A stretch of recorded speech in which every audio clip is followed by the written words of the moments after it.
Iyi ni BBC gahuza miryango ivugira Nairobi kuri metero 19 na 31 ku mirongo FM mu yaga binini no kuri internet kuri bbcgahuza.com.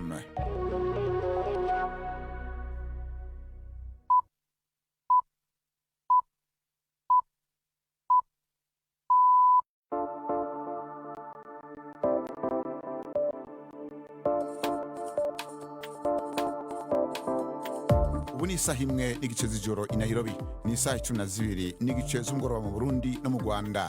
Muri kumwe na Bernard Bankukira.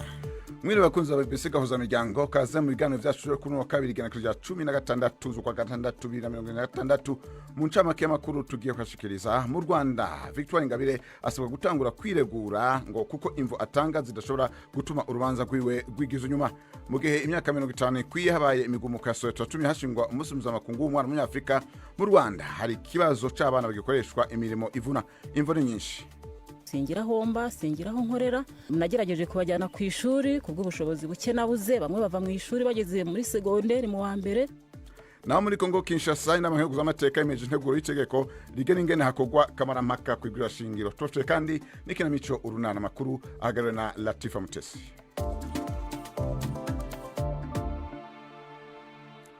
President Donald Trump yavuze ko atanezerejwe na Israel nyuma yuko ibananije ibitero vyayo ku muhari Hezbollah muri Liban, mu gihe amasezerano na Iran asigura ko iyi ntambara tuza ko yarangiye.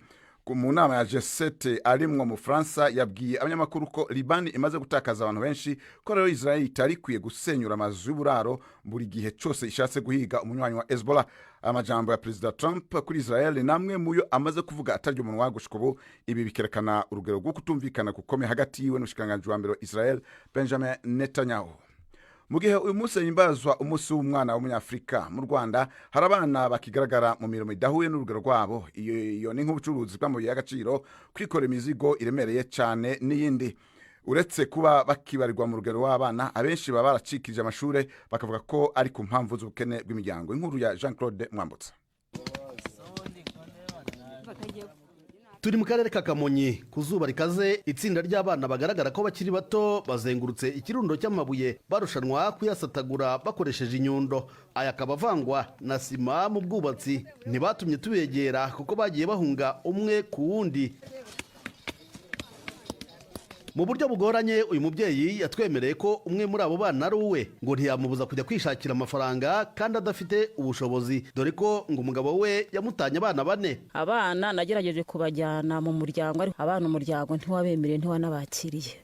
Babujijwe uburenganzira kwa se. Singiraho mba, singiraho nkorera, nagerageje kubajyana ku ishuri kubw'ubushobozi buke nabuze, bamwe bava mu ishuri bageze muri segonderi mu wa mbere. Mu murenge wa Nyarusange w'akarere ka Muhanga ho abana benshi ngo bishora mu bucukuzi bw'amabuye y'agaciro, gucukura imicanga ndetse n'indi bikorwa by'ingufu byo muri za kariyeri.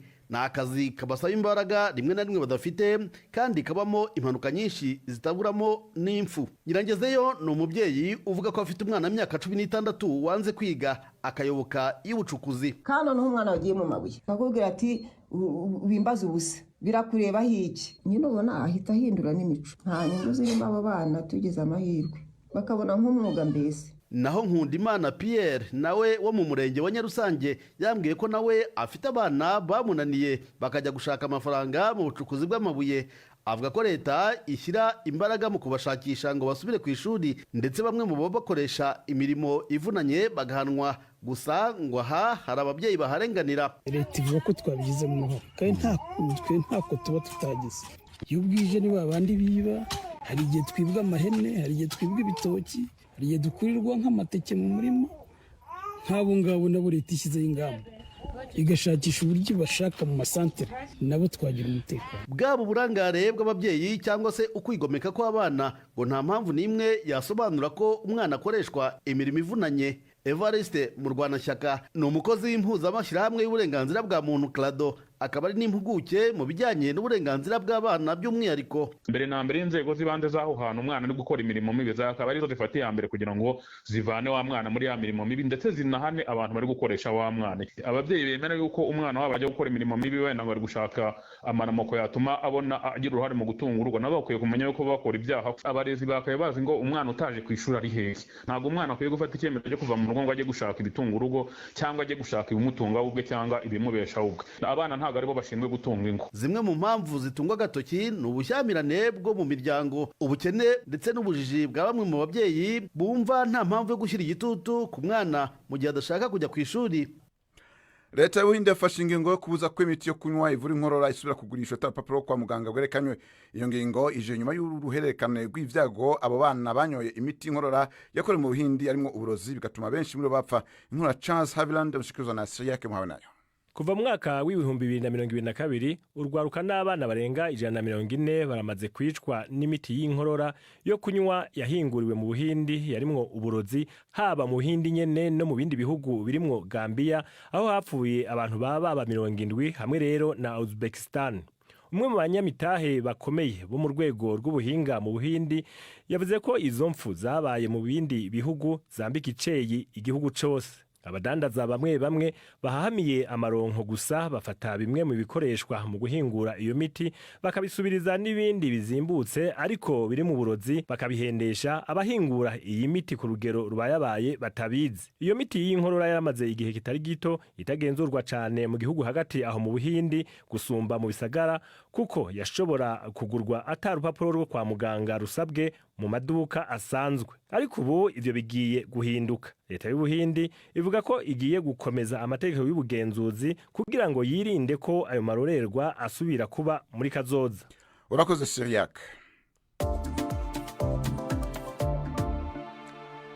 Inama nkenguzamateka ya Repubulika ya Demokarasi ya Kongo yemeje 100% integuro y'itegeko rigena ingene hakorwa kamarampaka kw'ibwirizwa shingiro. Hazigaye ko iyi nteguro itegwa ko igikumwe na Perezida Felix Tshisekedi kugira ngo ibe itegwa abatavuga rumwe n'ubutegetsi ntibabona ryiza izo mpinduka. Vyinshi kuri inkuru Latifa Mutesi.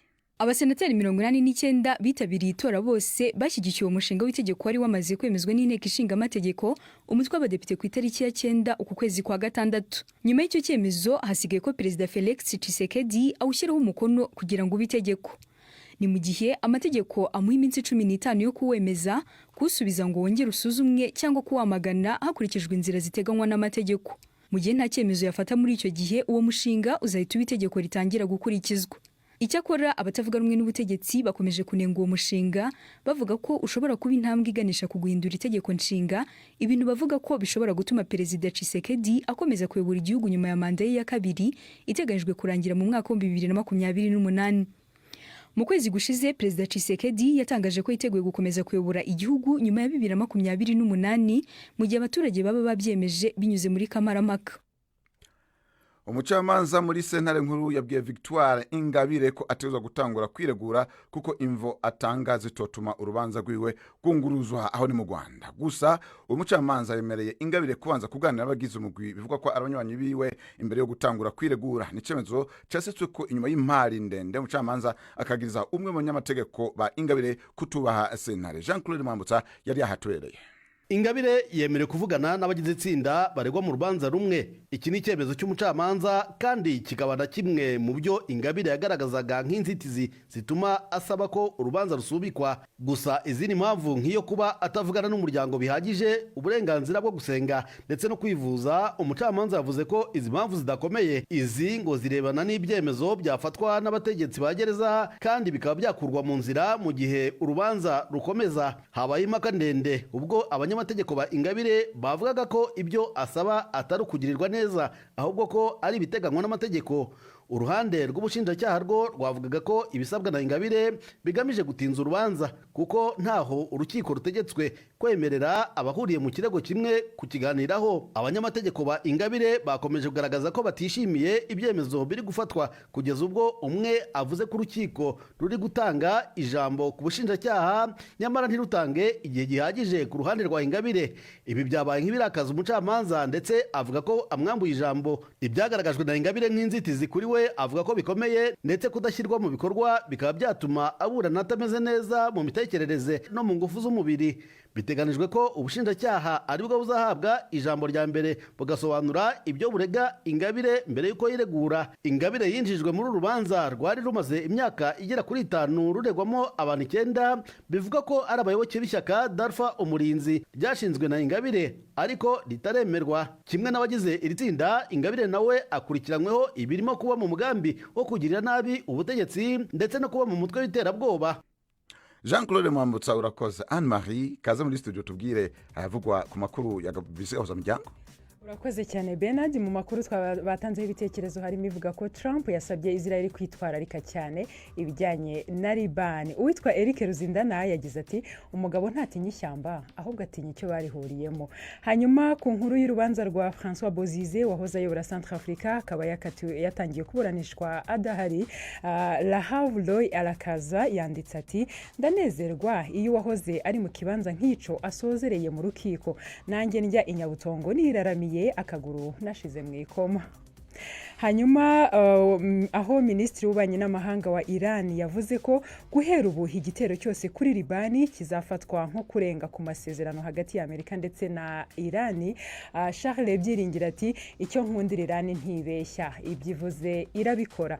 Tuyishime Arcade nawe yagize ati I swear Israel ntizabihagarika pe.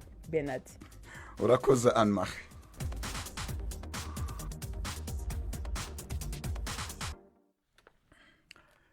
Muri kino rwa tennis abavukanyi bazwi cyane Serena na Venus Williams bazosubira gukinana mu mahiganwa ya Wimbledon muri irici. Abavukanyi baramaze gutsindira hamwe ibikombe 6 muri Wimbledon, icanyuma bakaba bagitahukanye imyaka 10 heze. Bamaze kandi gutsinda ibikombe 12 umwe yikinana muri Wimbledon. Mu ntango zo kwezi Serena w'imyaka 44 yaragarutse mu mwuga wiwe wa tennis nyuma y'imyaka 4 yari heze adakina. Ico gihe yatanguriye mu nkino zihiganwa rya Queen's Club Championship. Tukiri mu vy'inkino nyene twakire Yves Bucana ducire ku mayange avugwa mu nkino z'igikombe c'isi zibandanya. Mu mikino y'igikombe cy'isi umukino ukomeye cyane urahuza Ubufaransa na Senegal ku isaha ya 3 z'ijoro. Ni umukino wa mbere wo mu itsinda rya 9. Uyu mukino ushobora kwibutsa abantu uwabahuje mu gikombe cy'isi cya 2002 muri Korea y'Epfo, Senegal igatsinda Ubufaransa igitego 1-0. Mu mikino yarayibaye watunguye benshi n'uwahuje Cape Verde yihagazeho inganya na Espagne 0-0. Ni mu gihe ikipe ya Espagne iri mu makipe ahabwa amahirwe yo kwegukana iki gikombe. Hagati aho Tunisia yirukanye umutoza mukuru Sabri Lamouchi nyuma yuko iyi kipe itsinzwe umukino wayo wa mbere mu gikombe cy'isi inyagiwe na Swede ibitego 5-1 mu mukino wo mu itsinda F wabaye ku cyumweru muri Mexique. Amakuru yakurikiyeho yavugaga ko Lamouchi yahise yirukanwa ko kanya, ariko amakuru BBC Sport yakuye ahantu hizewe yavugaga ko uyu mutoza w'imyaka 54 yatoje imyitozo yo kuwa mbere. Nyamara ishyirahamwe ry'umupira w'amaguru rya Tunisia ryamaze kwemeza ko amasezerano y'uyu Mufaransa yasheshwe ku bwumvikane bw'impande zombi. Hervé Renard wahoze atoza Maroc na Arabia Saoudite yagizwe umutoza mukuru w'iyi kipe kugeza irushanwa rirangiye. Lamouchi abaye umutoza wa mbere mu mateka y'igikombe cy'isi wirukanwe nyuma y'umukino umwe gusa. Naho umutoza wa Iran Amir Galenouei avuga ko Iran ariyo kipe irenganywa cyane mu gikombe cy'isi nyuma yo gufatirwa ibyemezo by'ingendo ku munota wa nyuma. Ibi yabivuze nyuma yuko ikipe ye inganyije ibitego 2-2 na New Zealand mu rukerera rw'uyu munsi. Galenouei yavuze ko bari bateganyije kurara i Los Angeles maze bagakora imyitozo yo kuruhura imitsi ku munsi ukurikira, ariko ko ifirimbi ya nyuma ikivuga bahise babwirwa guhita basubira mu nkambi yabo y'imyitozo muri Mexique. Yagize ati nyuma y'umukino batubwiye bati mugomba guhita mugenda ako kanya, kandi ibi byadushenguye cyane rwose. Urakoze Yves Bucana. BBC gahuza miryango i Bukavu ni kuri FM 102.2. Nuko rero tukatugeze ku isaha 12 n'iminota hafi 44 mu Shubati mu Rwanda. Niyo masaha nyene tugeze ko mu Kiderege mu Burundi. Ubu n'abakunzi b'urunana umwanyanirwanyo.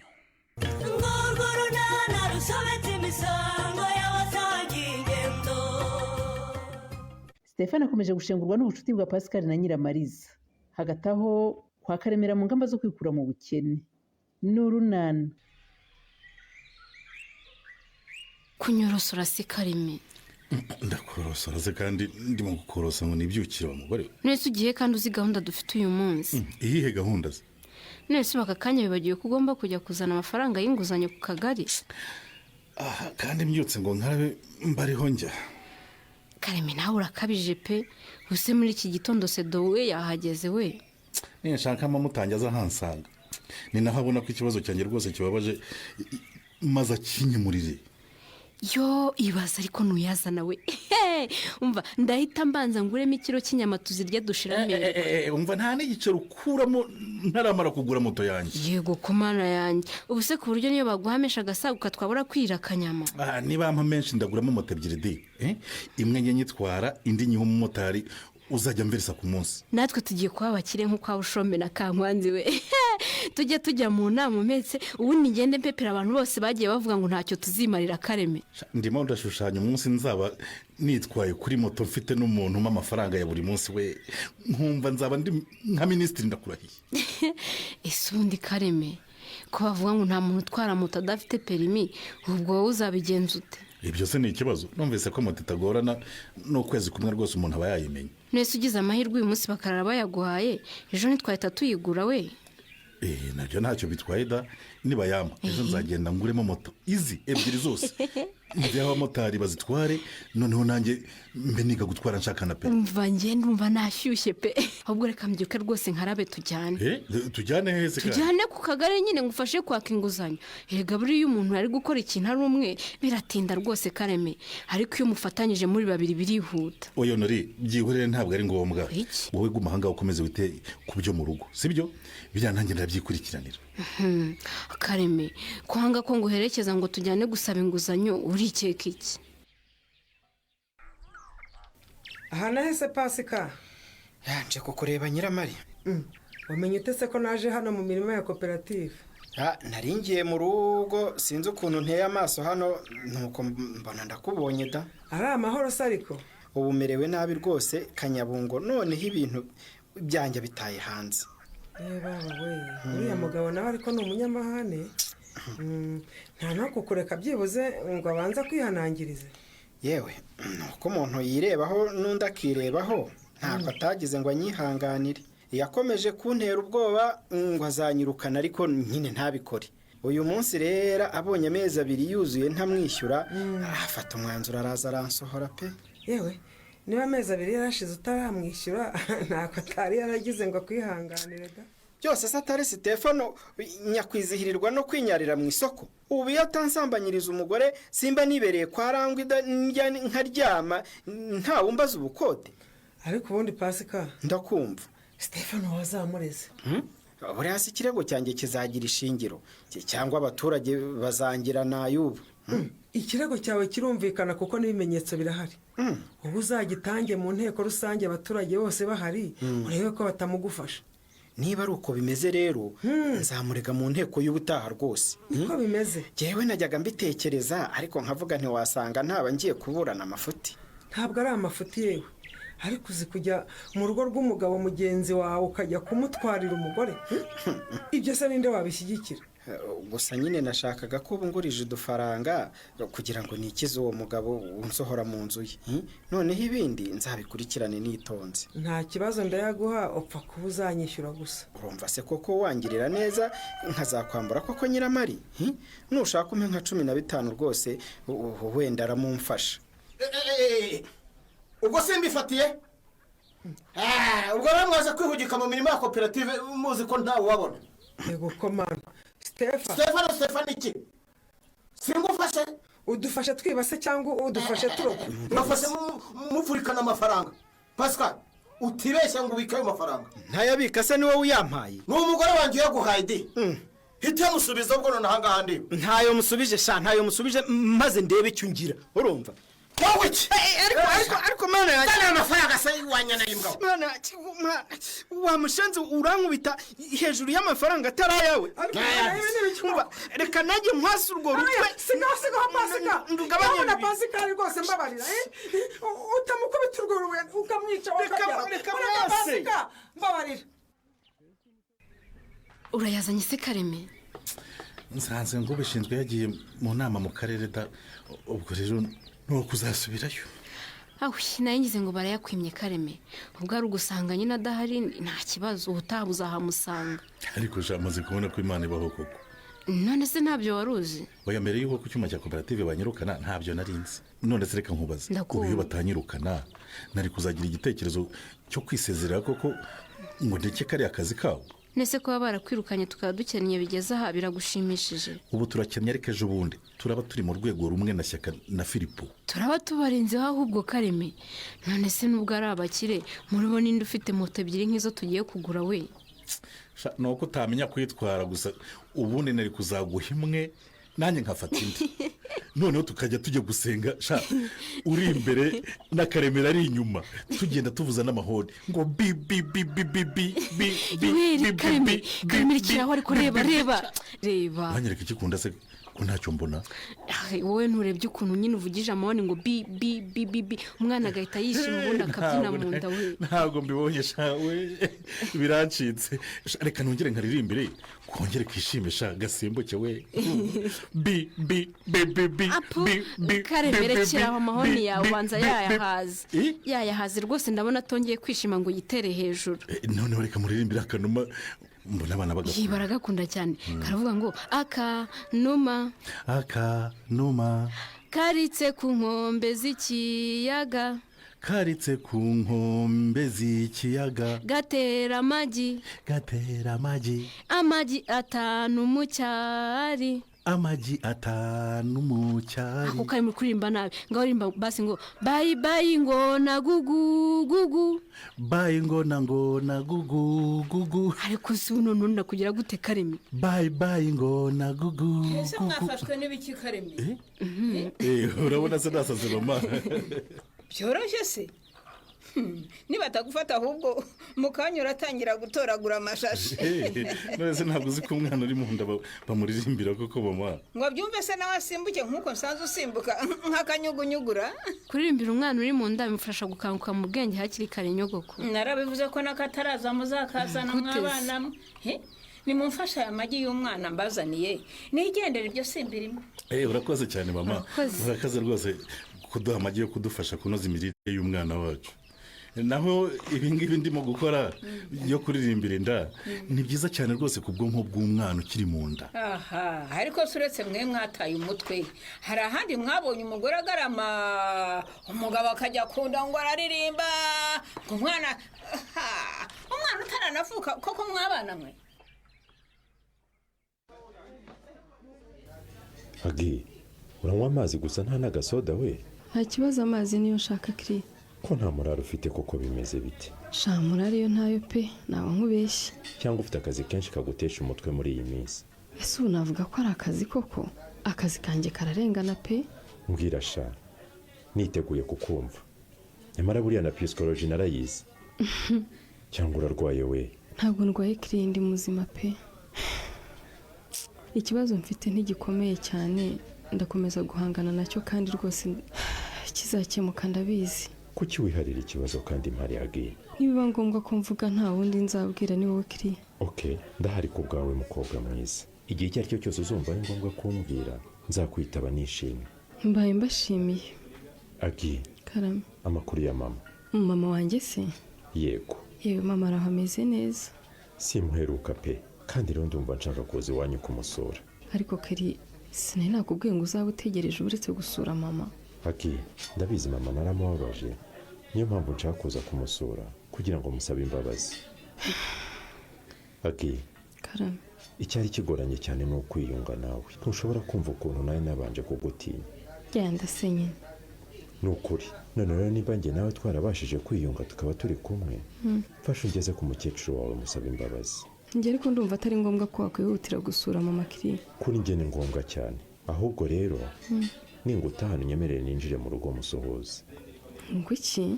Ese ko numva ushaka kwinjira iwacu ku ngufu Kiri? Ese ubwo nka ntabwo urimo kwiyumva Nyiramare? Hanyuma se w'amatwi yumva ko inkabira ntayo kigira Stefa? Reka kuyiha ubwatsi noneho umpime. Ubundi se dusanzwe tugaburira amatungo ari uko banje kubitubwiriza? Nakubwiye ntiyereka iburare maze umpime. Yewe. Icisha amatungo inzara nyine uhime Stefano. yewe cyangwa ufata inzira ujye guhura na Pascal. ntiwandushaho hari ahubwo ngo ngende aka kanya wakabyara we. Aho musanzwe muhurira mu bigunda se urahayobewe cyangwa wabuze amafaranga yo kujya kumuhonga? ariko amafaranga ko numva yakuriye cyane byagenze bitera atandya se nta soni ufata amafaranga y'urugo uyarundumurire uriya muhirimbire ngo ni Pascal. ariko ko numva ushaka kungenzura cyane kandi wowe ntawe ukugenzura ko ufata umutungo w'urugo ukajya kuwusesagura mu bagore nkureba. wowe mutungo w'urugo se nagiye gusesagura mu bagore? izo ndaya zawe zose muryamana wazihonze iki Stefa? si akaboko kanjye uwo wagiye kubanyanyagizamo? uzabaze nkwerayo nakoreye ngewe nkayasangira n'uwo nshaka. nuko ye ariko ubwenge bwari bwiza iyo butamenywa na bose koko.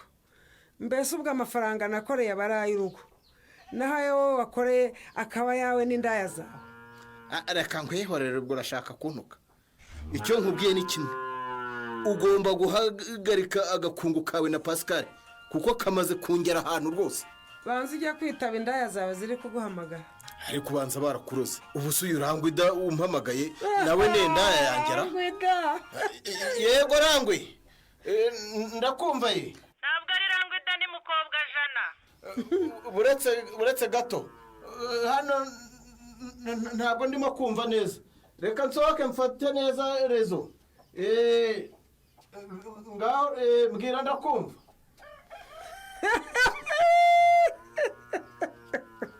ntarasoze ariko mana nyiri imbabazi yewe kabi gasekwa nk'akeza.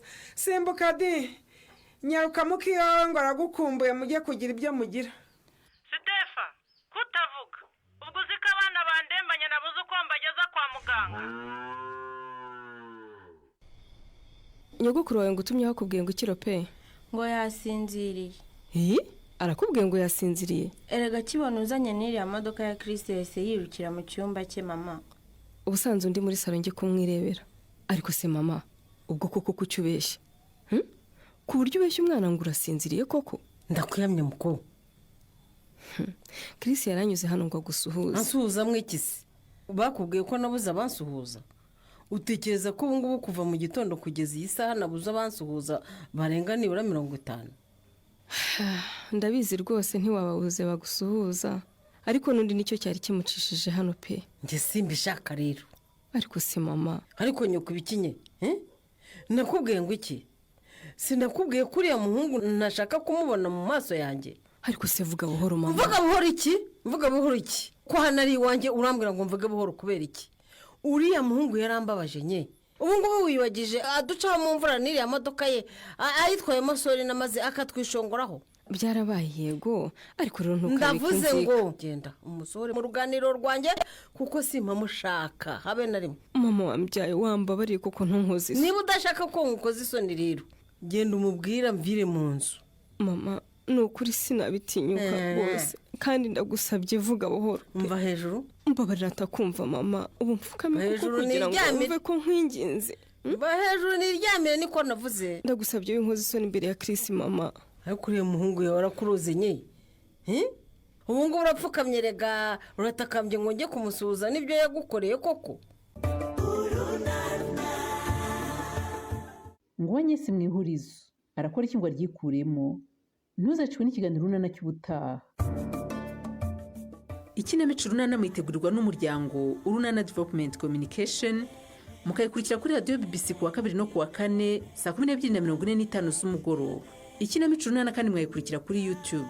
kuyigeraho andika ijambo ikinamico runana official maze utange n'ibitekerezo. uramutse ufite ikibazo cyangwa igitekerezo kandi wifuza kutugezaho, watwohereza ubutumwa bugufi bwanditse kuri telefoni igendanwa 0783 18 10 mushobora kandi kunyuza ubutumwa kuri paji yacu ya Facebook. kuyigeraho no kwandika ijambo urunana. dusubikiye ikiganiro runana cy'uyu munsi naho butaha. ni na hano rero turangirije amakuru yacu yo kuri uno wa kabiri. abakunzi b'umupira w'amaguru twizere ko muri kazanura kugira ngo murabe ingene Ubufaransa na Senegal rwambikana ku kibuga ca New York New Jersey Stadium muri Amerika. amakuru yarahagariwe na Latifa Mutesi mu buhinga bw'ivyuma yari Sharon Deritu kwizina ryabo bose rero bafashije kugira ngo amakuru abashikire bya nabankukira nabashikirije nk'abandi abashimiye ndabipfuriza kuranirwa aho muherereye hose.